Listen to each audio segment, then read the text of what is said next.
Miss POV. It's our second day here in Yaya Mel's place. Medyo tanghali na kami nagising dahil marahil sa presko at ganda ng lugar. Malayo sa ingay at polusyon ng Maynila. Nagpaalam kami sa mga lalaki na sasama sa bukid kasi magpapaani na daw ng palay ang mga apo at mga pamangkin ni Yaya Mel. Kaya we are excited to witness that. At ngayon nga ay naglalakad kami kasama namin ang binatilyo na apo ni Yaya. Kaya pumayag ang tatlo. Paano kasi may dalang mga trabaho ang tatlong gurang at may daladalang laptop. Di naman yata bakasyon ang pakay ng mga ito. Marahil ay upang libangin lang si Rafael sa pinagdadaanan nitong pagkasawi sa pag-ibig. Naka-shorts ako habang sila nakapantalon kasi pinagalitan ng mga amo nila. Haste, boyfriend. Good thing single ako ngayon kaya malayang nakakapagsuot ng mga damit na bawal sa paningin ng mga may kasintahan. Naka-crop top pa ako. Walang nagawa si Rafael kanina nang sitahin ako nang makita ako lumabas ng silid. Kahit na nakasimangot ito ay hinayaan niya lang ako. Pinarasan ko ito ng kulay puting sombrero, ang aking OOTD. Mula sa kinaroroonan namin ay napakaganda ng tanawin. Maraming mga mangga, may mga ilang tao na din sa taniman. Medyo malapit pa naman kami sa bahay ni Yaya Melissa nang mapadaan kami sa isang linaw. What is that? Tanong ni Wendy sa apo ni Yaya. Tubig bahayan ma'am. Nastak lang. Pero may mga linta dyan. Sabi ng binatilyo. Talaga? Tanong ko. Oh really? I want to see linta in person. Sa kwento na lang expression namin narinig yan eh. I'm so excited. Nakangisi kong bulalas. Mukhang ganoon din ang iniisip ng dalawa at dali-dali kaming lumusong.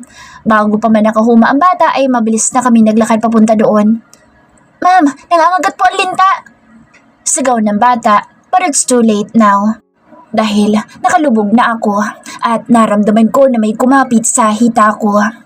Nagsisigaw na ako na makita ang kulay itim na tila makintab na bagay.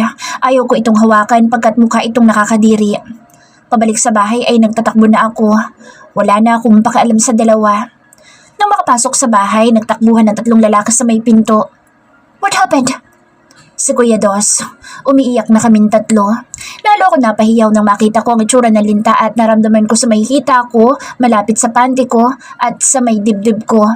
Sir, lumusong po sila sa may mga lintang tubig. Sabi ng binatilyo na hindi alam kung ano ang gagawin. Sarado niyo ang pinto, please. Mangiyak-ngiyak kong sabi. Jam, alisin mo ang linta, please. Utos ko sa kaibigan ko na ngayon ay pinapatanggal kay Yael ang mga kumapit na linta dito. No, ayoko. Yael, nasa likod ko ang linta. Tanggalin mo, please. Agad na hinilan ni Yael si Jam at nang si Win naman ang tingnan ko ay umiling lang ito. Maarte pa ito sa maarte. Kaya daw help me please. Naiyak na talaga ako kasi ramdam na ramdam ko na sa loob na ng panty ko ang isa. No, friendship over talaga tayo. At ikaw subukan mo, bebreak kita. Banta nito. Lumingon ako kay Rafael na hinila akong papasok sa kwarto namin. Nasaan ang linta? Tanong nito agad at agad ko na maitinuro ang mga bahagi ng katawan ko na naramdaman kong may nakakapit at gumagapang na linta. Kinuha nito ang nasa binti ko, sa hita, sa likod. Mga 5 na ang nakuha nito. Hilam ang luha sa mata ko. Wala na talaga akong ibang iniisip kundi ang lintang gumagapang sa katawan ko, lalo at ramdam na ramdam ko ang mga pagsipsip ng mga ito sa dugo ko. Meron pa ba? Tumango naman ako. Umako ka muna. Sabi ko dito. What? Iritado na tanong nito. Alalang-alala ang mga ito sa amin. Lalo at panay ang iyak ko. Lalo dahil ramdam kong nakapasok na sa panty ko ang linta. Magako ka muna!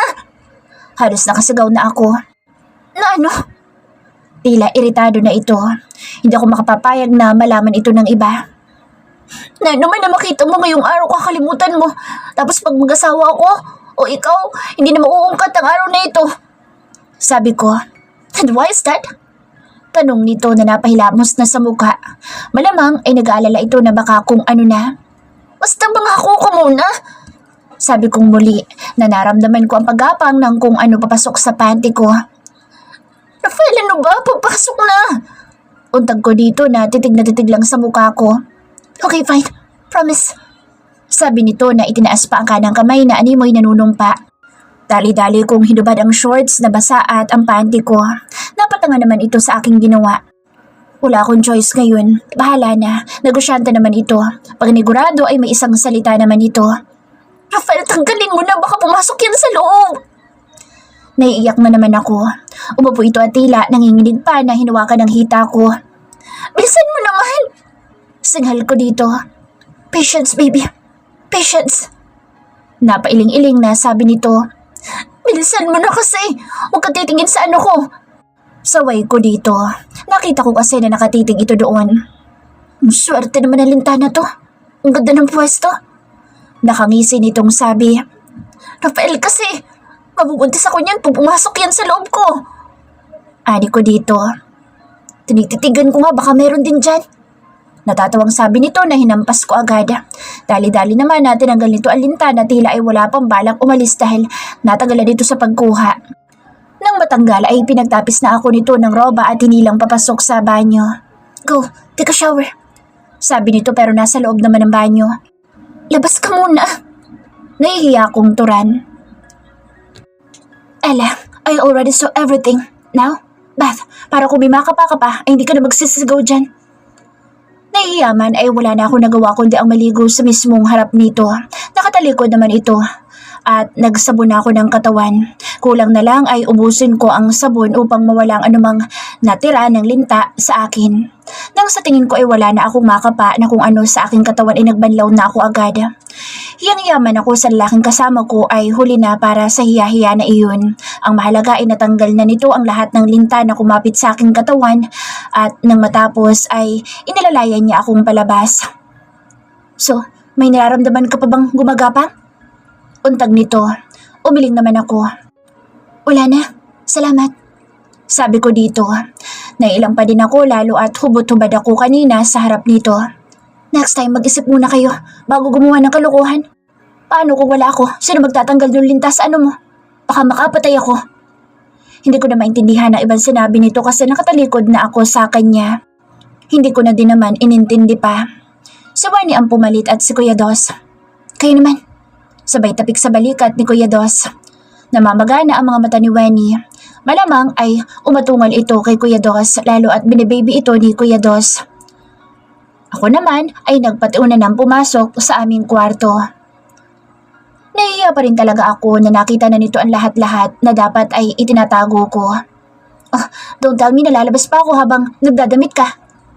Sabi nito nang makapasok kami sa loob ng aming silid. Kita ko ay naglalarong ngisi nito sa labi. Wala ko sinabi. Irap ko dito. Hiyang-hiya ako dito as in. Pahamak na linta kasi. Bago ka magdamit, halika dito titingnan natin ang mga kagat. Baka may infection. Sabi nito. Tinignan nito ang mga kagat ng linta. Wala ng dugo pero may parang mamula-mula at nilagyan naman iyon ng ointment ni Rafael. Kaya naman pala minamalas ka. May balad ka sa puwet. Pangaasar nito. Hinampas ko ito at pinandilatan. It's not balat. Anal yun. At hindi sa puwet yun, no? Sa hita ko. Asar na sikmat ko dito. Yes, I have a heart-shaped mole at my left thigh. Kita iyon pag nakabikini ako pero once pa lang ako nakapagbikini. Noong nagburakay kami nila Jom. That was 5 years ago pa. Nainasar ako dahil sa buhay na nunal ko. Lalo na at kasing laki iyon ang takip ng soft drinks. Pero heart-shaped. Asset ko daw iyon pero nahihiya pa din ako lalo at itim na itim iyon. Okay, sabo mo eh. So ano, gagala pa kayo? Tanong nito. Maya-maya ay nakahiga na ito sa bed nito. Nagbihis naman na ako sa harap nito. What is the use of hiding it gayong nakita na nito ang lahat-lahat sa akin? Nang matapos na ako magbihis ay nahiga naman na ako sa bed ko. Hindi na. I find it traumatic. Kinikilabutan pa din ako pag naiisip ko. What if pumasok yun sa loob ko? I might get pregnant with that lich. Sagot ko dito. Rafael. Untag ko sa nakapikit na lalaki. Ano? Sabat naman ito na nakapikit pa rin. Wala ka nakita ha? I-erase mo na yun sa isip mo ha? Promise magiging mabait na ako sa'yo. Sabi ko na ikinangisi nito. Quiet. Ini-erase ko pa sa memory ko nakita ko. How white your butt and how round your... Tapos, kumalakak pa ito nang binato ko ito ng unan. Naman kasi Rafael, seryoso na. Kunwari ex mo ko, ganun lang. Tapos na yun, ganun.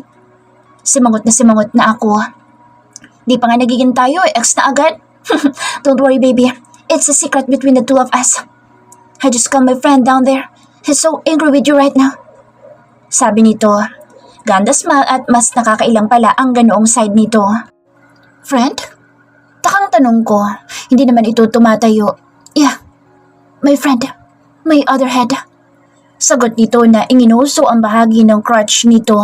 Nang magets ko ay agad akong pinamulahan. I know what he mean. I am not a kid anymore para hindi maintindihan ang ibig nitong ipahiwatig. Men can easily have erection, especially sa tagpo namin kanina. Sa tinagal-tagal na nitong barkada ng kuya ko ay hindi ko ito kinakausap na kami lang dalawa. Lalo nga at mahal ko ito at iniiwasan ko na mabuko. Good night. Pumikit na ako. Hindi pa gabi. Ella, do you really think I can forget it? Tanong bigla nito sa akin. Kaya mo yan. Dapat kasi hindi mo tiningnan. Wait, Rafael, sigurado ka na natanggal mo na lahat ng linta? Nag-aalala kong tanong dito. Although wala na naman akong maramdamang gumagapang. At ang hudyo naman ay kunwari nag-iisip. Ano? Gagad ko na naupo na. Hindi ko sure. Sagot naman ito ng nakangisi. Rafael! Kumalakhak naman ang loko kaya mabilis akong tumayo at hinampas ko ng unan. Umilag naman ito at nagtabo ng unan habang tumatawa. Kaya naman sumampa na ako sa katawan nito upang paghampasin. It's clean, baby. Nakahinga naman ako ng maluwag sa naging sagot nito. Ngunit agad na namula ang mukha ko nang matanto ang aming posisyong dalawa. Nakapatong ako sa tiyan nito habang nakahiga naman ito. Mabilis akong nakalayo dito at nag-iwas ng tingin. Rafael, nagluto ba kayo nila, Kuya Yael? Nakaramdam na kasi ako ng gutom. Wala pa naman tanghali kaya naman ay may oras pa ako upang magluto ng aming uulamin. Kaninang umaga ay hinatiran kami ng pagkain ng apo ni Yaya Mels. Ang alam namin kanina na malengke silang tatlo. Kaya nga pinasamahan kami sa isang apo ni Yaya. Tulog pa kasi kaming tatlo ay nag-explore na ang tatlong lalaki. We are supposed to. But I think iba na ang niluto ng dalawa. So bangon na dyan. Baka iba ang maluto natin pag nagtagal pa tayo dito sa loob. Tayong dalawa nila magluto. Bahala nang sumakit ang tiyan nila sa luto mo. Panunukso nito sa akin. Sinamaan ko naman ang tingin ang lalaki. Kung ang tanong ay kung marunong ako magluto, yes na yes. I can cook pero kung ang tanong masarap ba? Then minsan masarap, minsan hindi. Mas madalas nga lang ang hindi.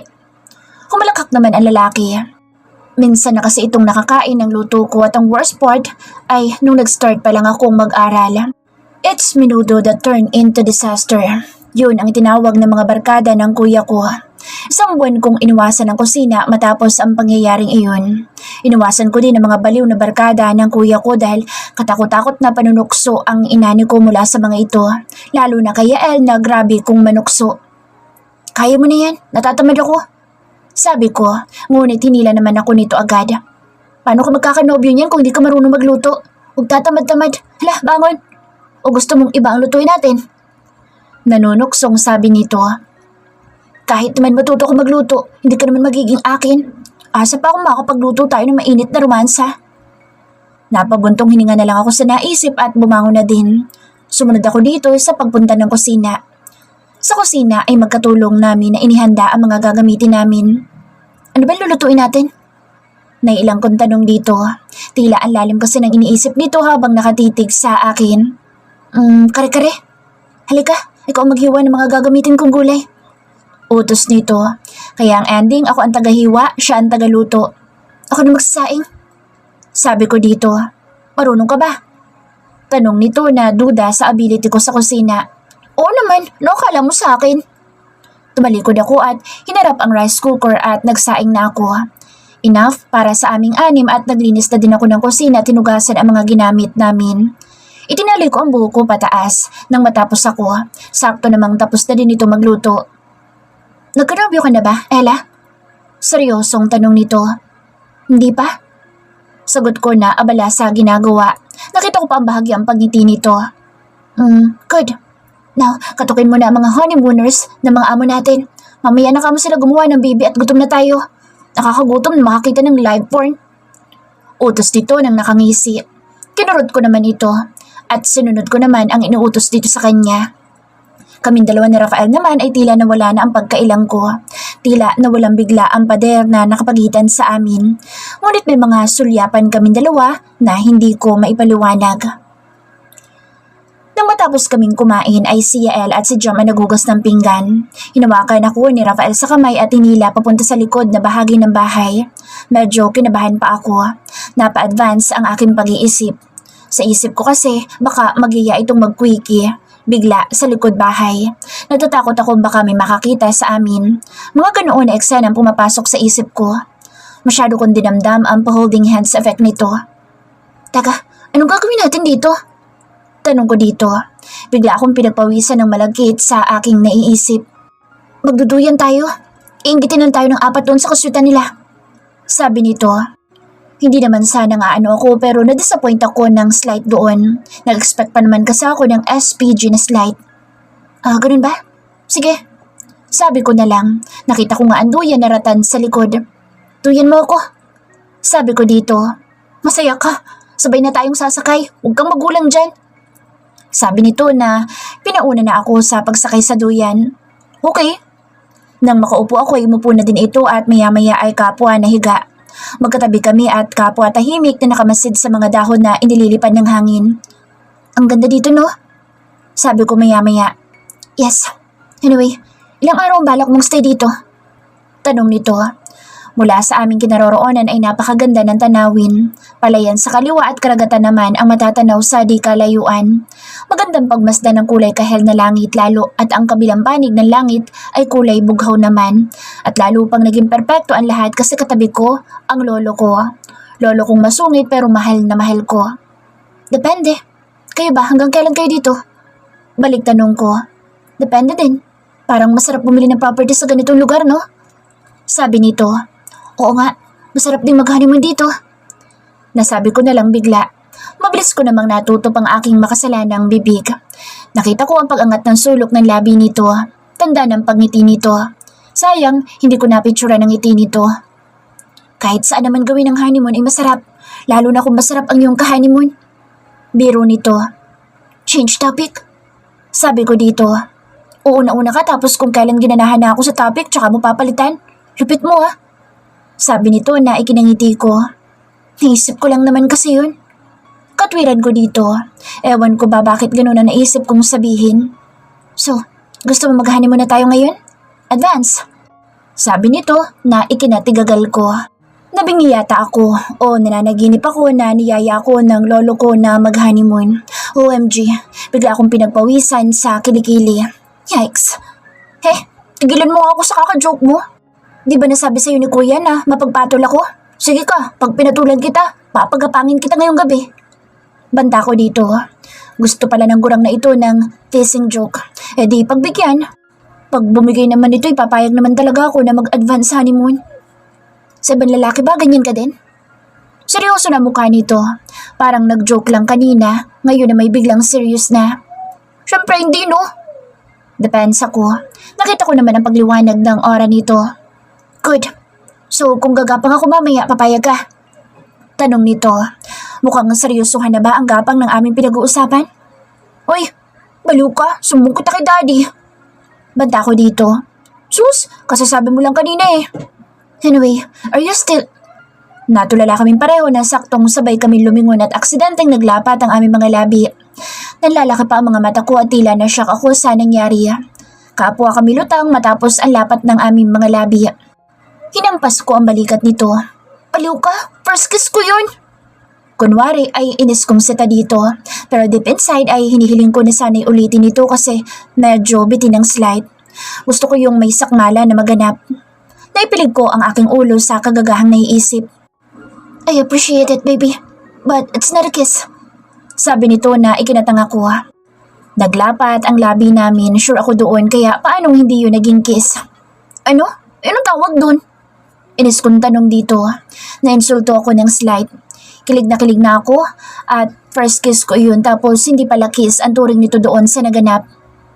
Kiss pa lang yun. Ella, ganito ang kiss. Sabi nito, bago ko pa man mahulaan ang gagawin nito ay magkahinang na ang aming mga labi. Mapusok ang halik na iginawad nito, nang hihibo at punong-puno ng pagsuyo. Puno ng hindi maipaliwanag na damdamin na pawang bago sa aming pandama. Hinawakan nito ang aking bewang at halos magkapatong na kaming dalawa sa ibabaw ng duyan. Para akong nauuhaw na hindi ko mawari. Lalo naman itong idiniin ang pagkakahawak sa akin. Shit, Rafael! Baka may makakita sa atin! Pilit kong nilalabanan ang sarap na dulot ng aming ginagawa. Diyos ko po, sa tinagal-tagal na naging kaibigan ito ng kuya ko, ay ngayon ko lang nalaman na may pagkamanyak din pala ito. Just don't mind them. Bulong nito. Hindi ko alam kung bakit ito ginagawa sa akin ng ganito. Gayong alam nito ang mangyayari oras na malaman ng kuya ko ang ginagawa nito. Pre! Tawag mula sa loob ng bahay. Mabilis pa sa 4:00 na naitulak ko ito. Umayos naman ito ng higa sa tabi ko na tila walang laplapang naganap. Halikan pala. Oh, nandito lang pala kayo. Ganda ng pwesto niyo dyan ah. Kami naman. Si Kuya Dos nahila-hila si Wenny. Hinila akong pabalik sa kanyang pagkakahiga kanina sa duyan ni Rafael. Mabuti at hindi naman halatang katatapos lang akong molestyahin ng lolo Rafael ko. Hindi halatang katatapos ko lang umungol ng bongga. Ay, ayoko honey. Nahihilo ko sumakay sa duyan. Kau na lang. Sabi ni Wenny. Medyo nakangiwi pa ito. Gusto kong matawa sa hindi pantay nitong lipstick. Malamang inapasobra na naman sa halik ni Kuya Dos. Kalma lang kayo dyan. Ayun ang upuan no. Hayaan nyo namang mag-moment kami ni Ella dito. Pinapaarawan ko para lumaki. Sabi na lalaking ayaw bitawan ng aking mga kamay. Papalubog na kayang araw. Sabi ni Wenny na itinuro pa ang papalubog na araw. Yan ang mas effective na pampatangkad. Baka sakaling lumaki pa. Nanunodyo pa itong luminga sa akin. Kumabog na naman ang malandi kong heart nang makita ang dimples nito. Dear Lord, paano ako makakamove on kung ganito ito kagwapo? Lihim kong ani. Tila ito isang modelo na habang tumatagal ang titig mo unti-unting nalalaglag ang panty mo. Sa taglay na kagwapuhan nito ay tsak na hindi ito mahihirapan na makakuha ng babae dahil taglay na nito ang lahat. Naramdaman ko ang pagpisil ni Rafael sa aking bawang at ang paghawak nito sa aking kamay. Shock na shock naman ako lalo na nang pasimpleng hinagod nito ang aking balakang. Diyos mio Marimar, bakit hindi ako nababastusan sa inaakto nito? Sa halip ay tila nasasabik pa ako sa mga bagay na maaari pa sanang mangyari kung hindi lang dumating ang dalawa. Hindi ko tuloy mawari kung magpapasalamat ba ako sa pang-estorbo ng mga ito o maiinis. Nakahinga ako ng maluwag ng mukhang hindi naman nakahalata ang dalawa na may milagro kaming ginawa kanina. Yung dalawa? Tanong ko kay Kuya Dos. Ayun, umuungol pa. Mabuti nga't nandito kayo sa labas. Baka mapuyot ang utak mo doon sa ginagawa ng dalawa. Natatawang sagot ni Wenny. Dapat nakiduwit ka na kay John para tahimik na mamayang gabi. Biro ko dito. Mas masarap pa gabi. Bulong ni Rafael sa akin. Halika, lakad-lakad tayo dun. Aya ni Dos sa nobya. Nang makalayo ang dalawa ay tila nabunutan ako ng tinik. Para kasi silang magnanakaw. Magnanakaw ng bawal na sandali. Hoy Rafael, bitawan mo nga ang kamay ko. Baka makita ni Kuya Dos. Sawata at bulong ko dito. So? Tanong nito. Susumbong ko nun kay Daddy. Banta ko dito. Oh, akala ko ba pwede na, sabi ng Daddy mo? Tanong nito. Oo, pwede na ako mag-boyfriend pero yung pahipo at pagapang ng kamay mo bawal pa yan. Baka mabuntis ako. Inis kong bulong dito. Pwede naman mag-pills ka para hindi ka mabuntis. Sagot ng walang hiya. Hoy, tigilan mo ako sa pag-good time mo ha. Sasamain ka sa akin. Virgin pa ako kaya huwag kang ano dyan. Banta ko dito. Doon na muna kami, mukhang hindi pa tapos ang pagtatalo niyong dalawa. Pangasar ni Kuya Dos. Gusto ko itong pigilan sa paglayo. Natatakot ako sa maaaring mangyari oras na masolo niya ako. Lalo at tila nananabik pa siya sa mga maaaring mangyari ngayon nang kami lang ang magkasama. Mukhang may binabalak itong gawin sa akin ngayong kami na lamang dalawa. Simula na magkakilala kami ay ito ang kauna-unahang pagkakataon na nasolo ako nito ng ganito ka-intimate. Takot na takot ako, baby. Bulong nito na tumagilid paharap sa akin. Malayo na si Dos at Wenny dahil naglakad-lakad na ang dalawa. Simula na magkakilala kami ay ito ang kauna-unahang pagkakataon na nasolo ako nito na ganito ka-intimate. Takot na takot ako, baby. Bulong nito na tumagilid paharap sa akin. Malayo na si Dos at Wenny dahil naglakad-lakad na ang dalawa. Nakahubad-baro ang lalaki at nakasampay sa balikat ang damit nito. Kinuha nito ang t-shirt na nakasampay sa balikat at itinabon sa aking kandungan. Bahagya pa itong lumingalinga muna bago humiga ng patagilid sa tabi ko. Anong ginagawa mo? Mahinang tanong ko dito. Who is Paul? Mahinang tanong nito. Nagtataka ko itong tiningnan. Of course, kilala niya si Paul. Ang schoolmate ko dati na ngayon ay boss ko na. Boss ko? Sagot ko dito. Boss? Pero sweetheart ang tawag sa'yo? Tanong nito na tila ba ay nobyo ko. We used to be friends back then. Sabi ko dito. Really, ha? Sabi nito, tila hindi naniniwala sa sinabi ko. Anong kasalanan ko dun? Dalaga naman ako, bakit nagagalit ka? Dapat nga ako magalit sa'yo kasi sa ginawa mo kanina eh. Inis kong sabi dito. Ngumisi ito ng makahulugan sa akin. Nakakakilabot na ewan. Sa halip na matakot ay kinikilig pa ako. Your body love what we did earlier. Ang ganda dun pala sa dulo. May tila kuweba. Sabi ni Kuya Dos nang makalapit sa amin. Pasimple kong isinara ang aking hita. Ganun ba? Bilhin mo na. Sabi ng lalaki na yumakap sa bewang ko. Diyos ko po, mukhang nanganganib ang aking bataan sa lalaking katabi ko. Mamayang gabi. Ayaw ni Wenny dito, boring daw. Sabi ni Kuya Dos. Maganda dito, tahimik at saka malawak. Sabi ni Rafael. Sabi ko nga sa kanya, pwede pa kami mag-lovemaking kahit sa buhanginan. Biro nito sa kasintahan. Pwede namang sa kama lang, daming pauso. Sabat naman ang kaibigan. May pagka-liberated kasi si Wenny. Nung una, naabutan nilang halos nagsasex ng mga ito sa sasakyan. Ngunit tila ba ay normal lang iyon sa babae. Proud pa nga na sinabi nito na nag-e-enjoy ito. Ikaw Ella, ayos lang ba na dito tumira? Tanong ni Kuya Dos sa akin. Oo naman, magandang view. Sagot ko. Nang maramdaman kong muling babalik ang kamay ni Rafael ay kinurot ko na ito. Bagay ka dito Ella, medyo malayo sa mga bar. Di ka kasi sumasama-sama sa amin eh. Sabi ni Wenny. Hayaan mo, pag magyaya ka ulit sasama na ako. Sabi ko dito. Kita ko ang pagtalim ng mata ng lalaking katabi ko. Bad influence ka kay Ella. Saway ni Dos sa girlfriend. What's wrong with that? Hang out with your friends, not bad at all. Katwira nito. Kaya minsan umiiwas si Jom dito kasi sa reputasyon nito. Pero wala naman akong balak na sumama-sama dito. I don't want to know that you're going out in a bar. You can go there if kasama ko. Seryosong sabi ng lolo ko. Hindi na ako makapag-enjoy nun. Reklamo ko. For sure kasi ay maraming bawal na naman ang lolo ko at malamang pati ang pananamit ko ay papakialaban din ito. Buti sana kung aasawahin ako sa huli. Kahit ikulong niya pa ako sa bahay niya, walang problema. Just do it. Sabi nito. Paano kung sumuway ako? Tanong ko dito. Malalaman mo pag sumuway ka na. Sabi nito na pumikit. Gusto ko nang maunang pumasok sa loob. Baka kung ano na namang kababalaghan ang pumasok sa kukote nito. Mahuli pa kami dito. Hindi ko alam ang ibig sabihin ng paghalik at pahipo-hipo nito kanina. Ngunit naduduwag naman ako magtanong man lang sa lalaki. Grabe ka naman kay Ella. Anyway, una na kami sa loob. Paalam ni Wenny na hinila na si Kuya Dos. Papasok na ako sa loob. Paalam ko din kay Rafael. Nakapikit kasi ito. Stay still. Di pa tayo tapos. Sabi nito na ikinamulagat ko. May kulang pa sa ginawa nito kanina. Lalo akong kinabahan sa sinabi nito. Nauna na siyang pumasok sa loob kasi may tumawag dito. Hindi naman ako chismosa para alamin ko sino. Kahit pa nga nangangati ang aking lalamunan at ngalangala na magtanong at makaosyoso sa mga anik-anik ng lolo ko. Ayoko naman na mag-assume na kami na para makialam dito.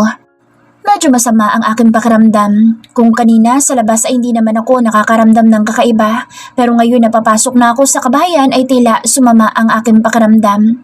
Kinaba ko ang aking leeg at ayun nga, mainit ako. Malamang epekto ng halik ng lolo ko to. Sabi ko na lang bago naglakad papasok. Ngunit tila lalong sumama ang pakiramdam ko nang makapasok ako sa loob ng silid. Nilalamig ako na tila ba ay nasa loob ako ng freezer.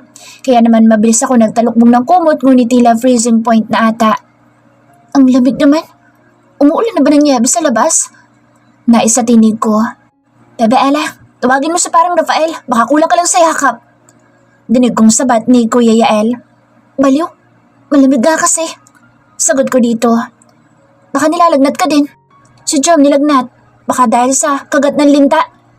Sabi nito. Napangiwi ako. Marahil ay ganun nga. Siguro ganun nga.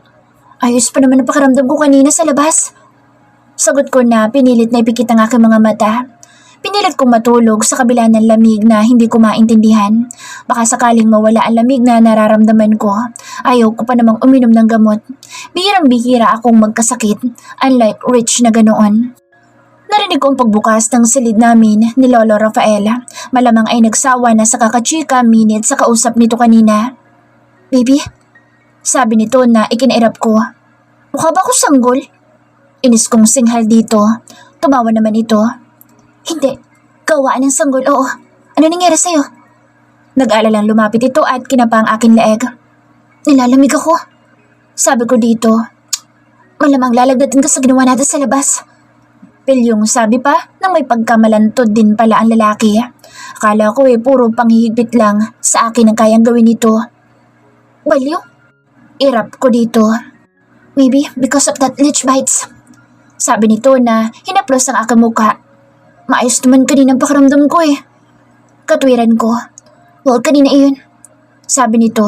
Tumayo ito at lumabas, kaya naman ay ipinikit ko na ang aking mga mata. Umaasa akong mawawala ang pagkahilo at lamig na nararamdaman sa oras na makatulog na ako.